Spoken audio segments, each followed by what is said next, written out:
Meninggalnya Kadek Parwata akibat ditusuk oleh pria misterius di depan warung Auna Jalan Nangka Utara, Kelurahan Tonja, Banjartanguntiti, Denpasar Utara pada Kamis tanggal 13 Februari tahun 2025 menyisakan duka mendalam bagi pihak keluarga.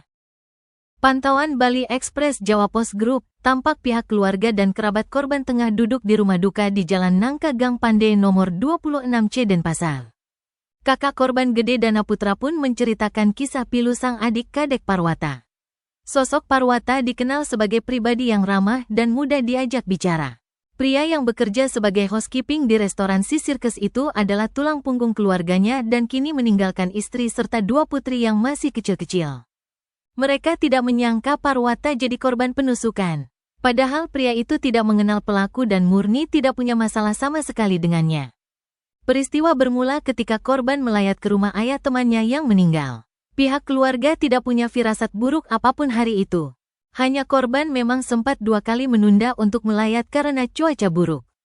Sepulangnya dari melayat, anak kedua dari 5 bersaudara tersebut dibonceng oleh temannya dan menyempatkan mampir di warung Auna untuk membeli minum. Kala itu Parwata maupun temannya tidak tahu bahwa sebelumnya pelaku sudah terlibat cekcok dengan orang lain di tempat kejadian perkara.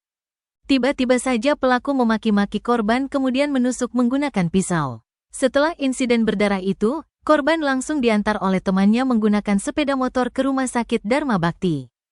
Sayangnya sampai di sana, Parwata sudah dinyatakan meninggal dunia, diduga karena kehabisan darah.